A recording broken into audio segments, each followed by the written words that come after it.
You're listening to Money Never Sleeps Radio. In your face. What we got here is a failure to communicate. Oh, have I got your attention now? Greed, for lack of a better word, is good. You know what I mean? Money to be made in a place like this.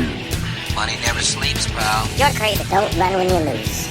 Don't whine when it hurts. You know what it takes to sell real estate? It takes brass. I've fallen, and I can't get up. All right, welcome to Money Never Sleeps. This is a show where we talk about anything and everything that impacts the flow of money from around the corner to around the world. And I want to thank you for joining us.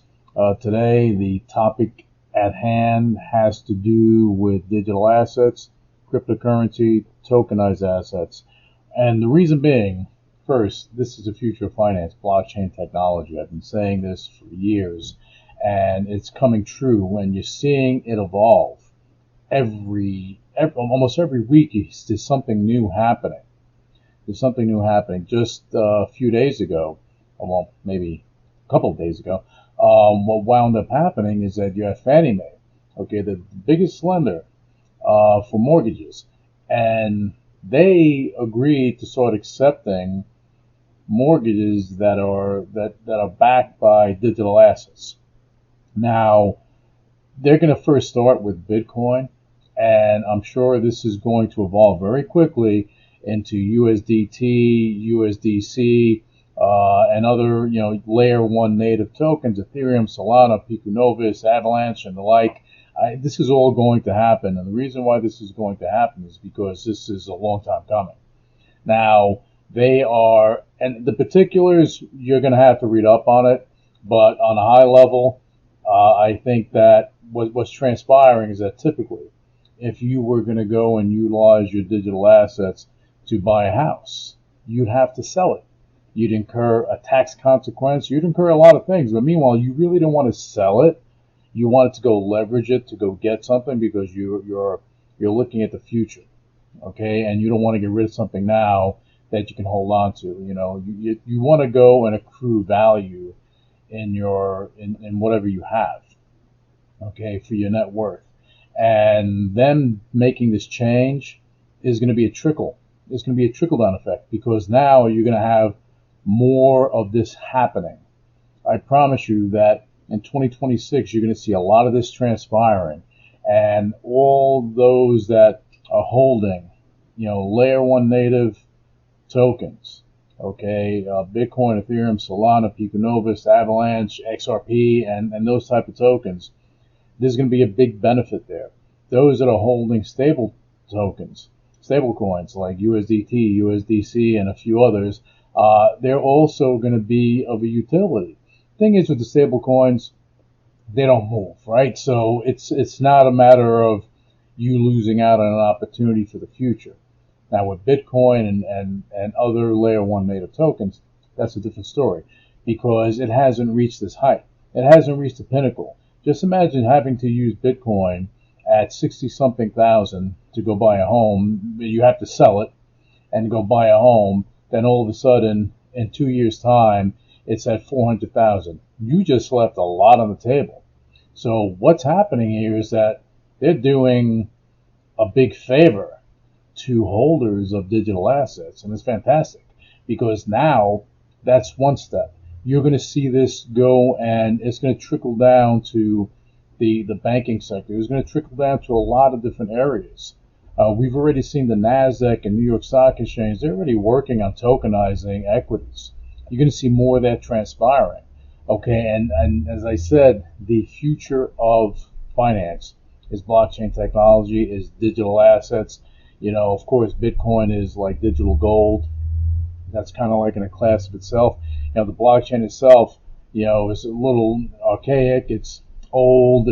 It can't handle the things that an Ethereum, Solana, Pecu Novus, or Avalanche can handle.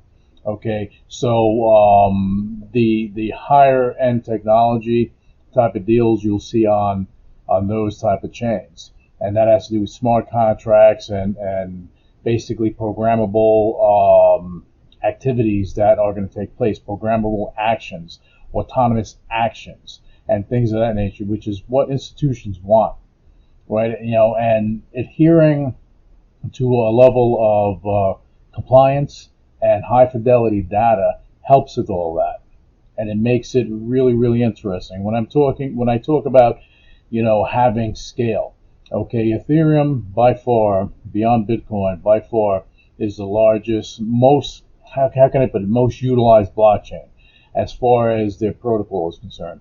You have wallets, you have platforms, you have DeFi, you have TradFi, you have all this stuff going on because they have the ERC20 standard, which is, universal across a lot of platforms, but you have to adhere to it. Okay, you have, Solana doesn't adhere to that. They have their own protocol, but you have, like Avalanche, they have their own protocol, but they also adhere to ERC20. You have Pecu Novus that, as of, I think, by next week, it's going to adhere to ERC20, but also, adhere to ERC 1400 alongside its PNP 16 protocol. That's a big thing because you're talking about high fidelity data, you're talking about compliance, you're talking about having the ability to go and run on Ethereum's rails. It becomes very interesting, and it's going to be very expansive for the platform. And as I said, I believe that in the mortgage arena, this is a long time coming. You had people playing in the space, NFTs for real estate, blah, blah, blah. But now let's get real. Let's get real. Let's start getting into the heavy duty finance of it all. Okay, the financial sector, the institutional sector, they need the compliance end of it. They need something that is not just, on a decentralized level, but something that can be custodied and that type of thing. Something that can't be tampered with, something that's transparent. And when you're talking about tokenization, when you're adhering to certain protocols, and I'm going back to the protocols, ERC20 for the expansive utilization, ERC 1400 for the compliance, PNP 16 for the high fidelity data. These are the protocols that are there, and other protocols are going to be put on Pecu Novus, but you have, other platforms like you have Hyperliquid. They have a whole bunch of connectivity, but when you're talking about protocol level integration is different than having bridges. Bridges can be broken. They can be hacked. That's part of that problem.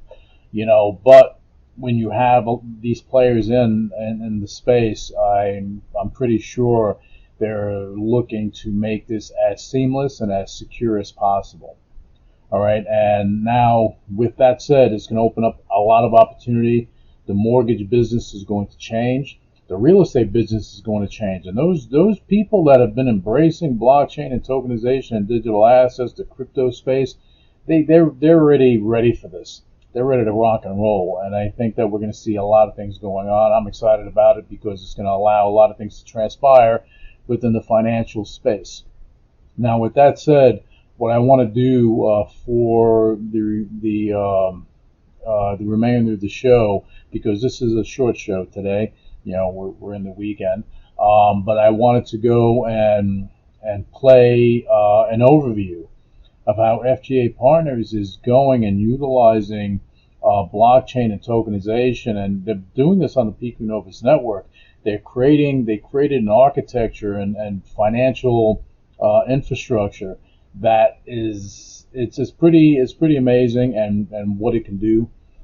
As opposed to me getting too far into it, I just want to play the audio. I want you guys to listen, and it's an educational experience as well, right? But take a listen, and you'll get a good idea of what is going on there. It is for public and private companies, and I think we're going to see a lot more of this happening as we move forward. So hang on and take a listen to this audio.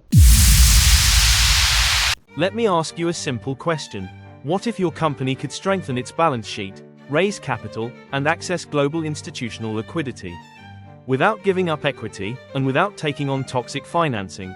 That's exactly what we're building at FGA Partners.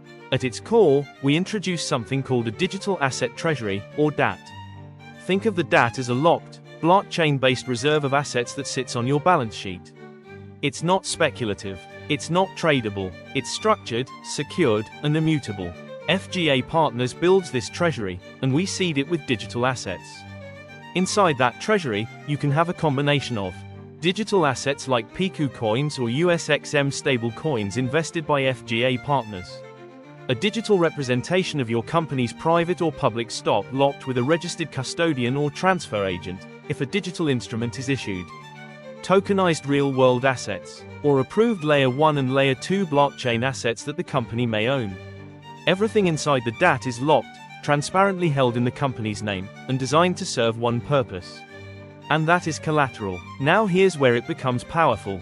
Because once that treasury is in place, your company can unlock new capital formation pathways using blockchain, a stronger, more modern balance sheet, global investor access, both private and institutional, and most importantly, the ability to raise capital without diluting shareholders. On top of that treasury, FGA Partners structures and mints a digital instrument. There are two primary options. First, a digital credit note token, or DCN. This is essentially a blockchain-based debt instrument that allows you to raise capital in a non-dilutive way, with optional conversion features. Second, a composite asset token, or CAT. This is more of a venture-style, equity-linked instrument, with hybrid characteristics and even redemption features. Both of these are fully collateralized by the DAT, built on the Pecu Novus blockchain, designed with institutional standards like ERC-20 and ERC-1400 in mind, and supported by high-fidelity data frameworks via PNP-16 standards. This is not experimental infrastructure. This is institutional-grade architecture, and we're not stopping at issuance. Looking forward, these instruments can gain access to institutional-only OTC trading desks, and potential inclusion in the HOOTDEX central limit order books for trading. This creates controlled liquidity pathways, without compromising the integrity of the underlying treasury. So when you step back and look at the full picture, what FGA Partners delivers is not just a digital asset investment. We deliver a digital asset enhanced balance sheet, a collateralized financial framework, and a scalable bridge between traditional finance and blockchain infrastructure, all designed to help a viable public or private company grow, raise capital intelligently, and compete on a global stage while promoting global inclusion. This is the evolution of corporate finance, and it's already here. Now that we've introduced the concept of the digital asset treasury, let's take the next step. Because the real question becomes, how do you actually use that treasury to raise capital? This is done via two primary instruments, as we mentioned: digital credit note tokens and venture tokens. Let's start with digital credit note tokens, or DCNs. At a high level, a DCN is a blockchain-based credit instrument. But here's what makes it different. Every single DCN is fully backed by real, verifiable collateral. Not projections, not future revenue assumptions, but actual assets. Those assets sit inside the company's digital asset treasury, which is locked, auditable, and immutable on-chain. So instead of issuing equity, your company can raise capital by issuing a DCN that is backed by one or more of the following: digital assets like Pecu coins or USXM stable coins, tokenized real-world assets, and other approved Layer 1 native tokens that may be wrapped. What does that unlock? An avenue for non-dilutive capital raises, fully transparent, on-chain reporting, flexible structures that can behave like debt or hybrid instruments, and strong appeal to global investors seeking yield and transparency. These instruments are initially priced and discovered on HOOTDEX, creating a standardized environment for valuation and access. Companies that are already looking at DCNs and doing so for growth financing, infrastructure expansion, working capital funding, and project-based funding. So that's one side of the equation, raising capital without giving up equity. Now let's talk about the other side, unlocking liquidity without selling shares. This is where venture token series come into play. Venture tokens are designed primarily for private companies and their shareholders. They solve a very specific problem: how do you access liquidity without triggering a sale? Here's how it works. A shareholder's equity is locked with a custodian. Then that equity is digitally represented on-chain and then placed into the digital asset treasury. Important distinctions are that these tokens do not transfer ownership. They do not trade as equity. They simply represent locked shares held securely in custody. Those digital representations, combined with other treasury assets, are used to collateralize venture tokens. So again, just like DCNs, you now have a fully backed, transparent instrument with real, verifiable value behind it. These can take multiple forms such as composite asset tokens, commodity-linked tokens, project-level tokens, hybrid structures, each tailored to the company's specific capital and liquidity needs. For companies, they will have the option to access liquidity without selling shares, avoid shareholder dilution and maintain control. For investors, they will be able to gain global exposure to private assets, participate in collateral-backed instruments and benefit from full on-chain transparency. Now, from an investor standpoint, both DCNs and venture tokens are designed with institutional discipline. They include the following: defined holding periods, which are typically between 3 to 12 months. After that, they will be potential peer-to-peer liquidity via acceptance into the HootDEX central limit order book. And over time, exposure to institutional-only OTC environments. All of this is built using ERC-20 compatibility, ERC 1400 compliance frameworks, and high-fidelity data standards via PNP 16 frameworks. This all takes place on the Pecu Novus blockchain. And here's an important final piece: redemption. After a defined period, typically 2 to 4 years, the issuer can offer redemption options. That means investors may receive a proportionate share of the digital assets like Pecu coins, or USXM stablecoins, or other digital assets held in the DAT, or an equity conversion option, at the issuer's option. So when you bring it all together, you now have a system where capital is raised without dilution, liquidity is created without forced selling, and everything is backed by transparent, verifiable collateral. This is how capital markets evolve, from trust-based systems to collateral-based, transparent infrastructure. And that shift is already underway. If you want to learn more, please go to fgapartners.com. All right, as I said, you're looking at the future of finance, and there are a lot of things going on with FGA Partners and the Pecu Novus network, and basically everything, all the other platforms out there. Just keep in mind, as Ethereum and ERC-20 continue to evolve and expand and grow, it's going to bring all the other blockchains that integrated on a protocol level on with it. Because with Pecu Novus, it's not only ERC-20 and ERC-1400 that is being integrated, but that also brings the Ethereum virtual machine into the picture, okay, on a protocol level, not as a bridge or anything like that. Changes the game, all right? But anyway, wanted you guys to listen to that, and there's no trading, so I'm not going to wish you a great trading day, but I do want to wish you a great weekend, and we'll be back with you next week with another show, another episode of Money Never Sleeps. Thank you. Initiating shutdown sequence. You're listening to UCW Radio in your face. What is your major malfunction? So let it be written. So let it be done. Ladies and gentlemen, my mother thanks you, my father thanks you, my sister thanks you, and I thank you. The views and opinions expressed on Money Never Sleeps Radio are for informational purposes only and should not be construed as financial advice. The host Louis Velazquez and guests of Money Never Sleeps Radio are not licensed financial advisors, and any investment decisions made based on information presented in this podcast are at the listener's own risk. Listeners are encouraged to consult with a qualified financial advisor or investment professional before making any investment decisions. The podcast hosts and guests do not endorse or recommend any specific investment strategies or products. All investments involve risk, and past performance is not indicative of future results.